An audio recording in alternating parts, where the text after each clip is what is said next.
The pain started during appetizers. I reached into my purse discreetly, fingers searching for the small orange bottle I kept in the side pocket. My niece Emma, 11 years old with her mother's sharp eyes, noticed immediately. "What's that?" she asked loudly, cutting through the dinner conversation. "Just medication, sweetie. Nothing to worry about." I tried to keep my voice steady, but the familiar ache was spreading through my joints, the kind that made every movement feel like grinding glass. My fingers had started swelling again this week, the inflammation making it difficult to grip utensils properly. I'd been managing it well with my prescribed regimen, but skipping a dose meant hours of increasing discomfort. "Mom says you're always taking pills," Emma announced to the entire table, her voice carrying across the dining room. "She says you're being dramatic about everything." My sister Jennifer looked up from her salmon, not even bothering to correct her daughter. Instead, she smirked, that particular expression I'd come to recognize over the past 2 years. Ever since my diagnosis, she treated my illness like a personal insult. "Well, Emma's not wrong. How many bottles do you carry around now? 4? 5? I lose track." "I have rheumatoid arthritis, Jen. You know this." I kept my tone neutral, swallowing the medication dry because asking for water would only draw more attention. "Right. The mysterious illness that showed up conveniently after you lost your job." Jennifer's voice dripped with skepticism. "Funny how you're always in pain, but never too sick to show up for free babysitting." Her husband Mark laughed, cutting into his steak. "Got to admit, the timing was pretty convenient. Unemployment runs out and suddenly you've got a disability."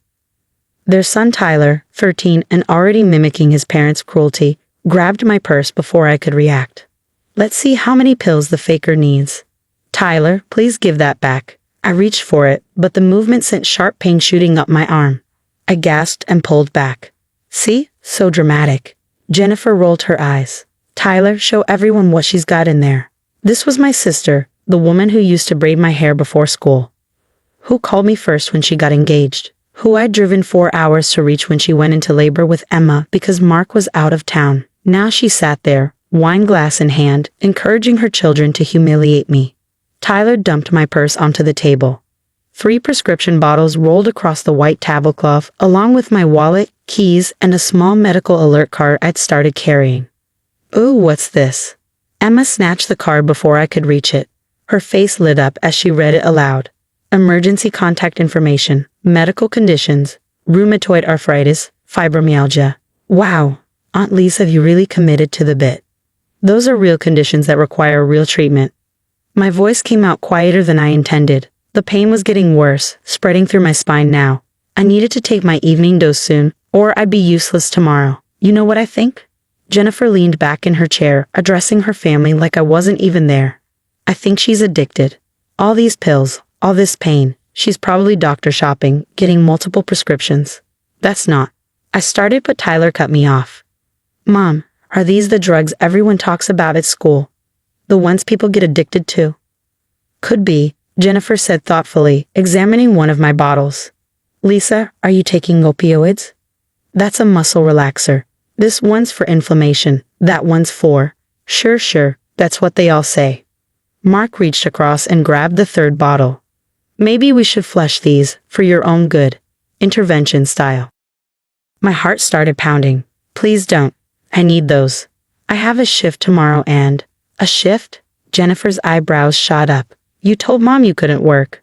That you were too disabled." I said I couldn't work retail anymore. Standing for 8 hours destroyed my joints. I found something else, something that fits better. "Doing what? Professional pill popper?" Tyler thought this was hilarious.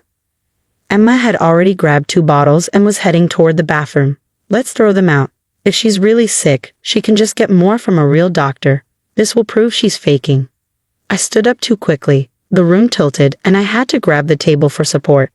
The sudden movement sent sharp pains shooting through my knees and hips. "Emma, please. Those took weeks to get properly balanced. You don't understand. Each medication addresses different symptoms.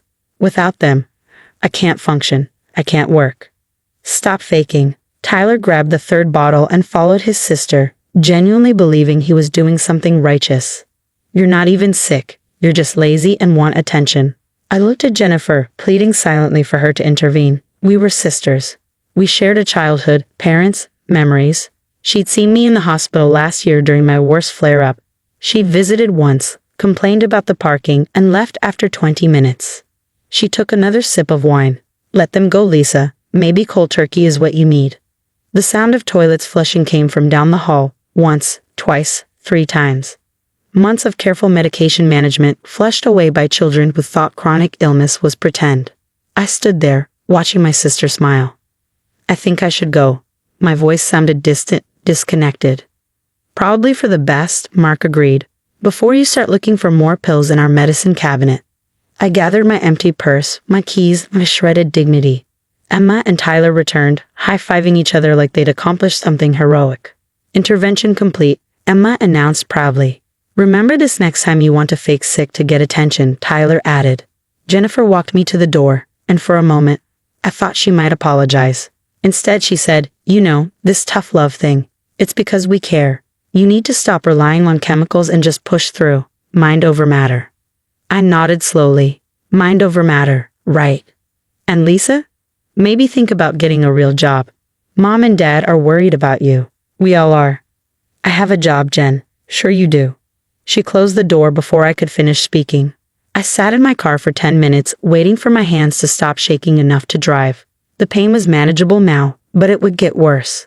By midnight, I'd be in serious trouble without my medication. I'd have to call my doctor in the morning, explain what happened, and hope she could rush new prescriptions. The paramedic uniform hanging in my back seat caught my eye. My shift started at 6 a.m., 12 hours on the ambulance, responding to emergency calls, lifting patients, performing CPR when needed. I found work that mattered, even if it meant pushing through pain that would have broken most people. I'd just never told Jennifer, why bother? She'd already decided I was unemployed and useless. I drove home carefully, every bump in the road sending jolts through my inflamed joints. At home, I took a hot bath, used my heating pad, and did the gentle stretches my physical therapist recommended. It wasn't enough, but it would have to be. My phone rang at 11:47 p.m. Emma's number. I almost didn't answer. Hello, Aunt Lisa?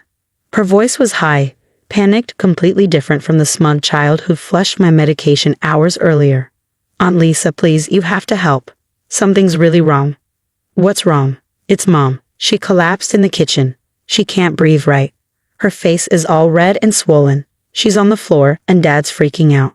He's yelling, and Tyler called 911, but they said it's a 30-minute wait because there's some big accident on the highway. All the ambulances are there, and they can't send anyone yet and... Emma, slow down. Take a breath. Is your mom conscious?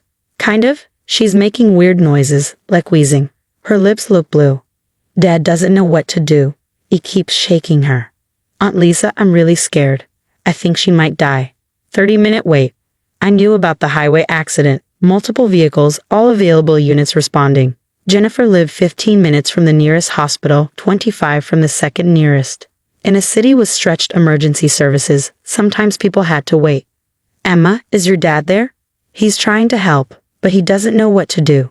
He keeps yelling at 911. Please, Aunt Lisa. Can you come? You're only 10 minutes away.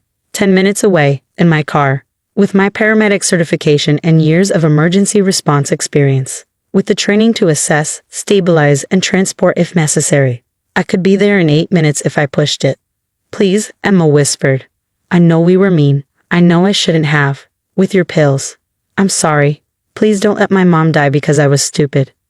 The pain in my joints was screaming now. No medication. No relief coming until tomorrow at the earliest. Driving would hurt. Running into their house would hurt. Performing emergency care would damage my already inflamed joints, set back my treatment by weeks. Aunt Lisa? I thought about Jennifer's face as she watched her children destroy my medication. The smile, the wine glass. Maybe cold turkey is what you need. I thought about Emma reading my medical alert card like it was a joke. Tyler's high five. Mark's comment about me raiding their medicine cabinet. Intervention complete. Aunt Lisa, please. She's my mom. And there it was, the desperate plea of a child who'd learned a hard lesson about consequences. About how casual cruelty has a price. About how the people you dismiss might be the ones you need most. Emma, I need you to listen very carefully. My voice came out steady, professional. The voice I used on calls. I can't help you. Silence. What? I'm not a medical professional, remember? I'm unemployed. I'm faking. I'm a pill addict looking for attention. Each word landed like a stone. Your mother made that very clear. But the ambulance is coming. They'll help your mom. 30 minutes isn't that long. She might die in 30 minutes. Then I guess you should hope she can push through. Mind over matter, right? That's what your mother told me. No chemicals, no help, just willpower. Aunt Lisa, please. Emma was crying now, real tears, the kind that came from understanding that actions have consequences. I'm sorry, we're all sorry, we were wrong. Please. My finger hovered over the end call button. You know what I do for a living, Emma? I'm a paramedic. I save lives every single day. I respond to emergency calls. I'm the person who shows up when people are having the worst day of their life. I perform CPR, I stop bleeding, I stabilize spines, I deliver babies in the back of ambulances. I pause, letting each word sink in. I'm the person who would normally be sent to your house right now. I work on the ambulance that covers your area, but I'm not working tonight. I'm home, in pain, without my medication because your family destroyed it. Oh God, her voice broke completely. Dad, Aunt Lisa's a paramedic. Call her ambulance company, tell them to send her. I could hear Mark in the background, his voice high with panic. What? Lisa? She works at a grocery store. No, she's a paramedic. She could help, but she's not coming because we. Emma dissolved into sobs. I hung up. My phone rang again immediately, Jennifer's number this time. I let it go to voicemail. Then Mark's number, voicemail. Then Emma again, Tyler. Even a call from a number I didn't recognize. Probably a neighbor they'd begged to try reaching me. I turned my phone off. The ambulance would get there. Eventually. 30 minutes wasn't ideal, but people survived worse response times. Jennifer would probably be fine, probably. And if she wasn't, if the worst happened, then maybe next time, if there was a next time, they'd think twice before flushing someone's medication down the toilet, before dismissing pain they couldn't see, before teaching their children that cruelty without consequences is acceptable. I took 2 over-the-counter pain relievers knowing they'd barely touch my symptoms. Put my phone on the charger. Set my alarm for my actual shift in the morning. Because tomorrow, I'd go back to work. I'd respond to strangers' emergencies. I'd save lives for people who'd never mocked my illness, never questioned my integrity, never celebrated destroying my medical care. I helped people who deserved it. The next morning, my phone showed 47 missed calls and 32 text messages. I ignored them all, got dressed in my uniform, and drove to the station. My partner Mike was already checking the ambulance. Hey Lisa, quiet night for you. Very quiet. Lucky. We had a crazy call around midnight. Woman with severe allergic reaction, anaphylaxis, middle-class neighborhood. 30-minute response time because of that highway pileup. Family was hysterical. My hands stilled on the supply cabinet. Did she make it? Barely. Another 5 minutes and we'd have been doing a body bag instead of a transport. Family kept screaming that someone who could help lived nearby but refused to come. Weird situation. Yeah, I said quietly. Weird. Jennifer survived.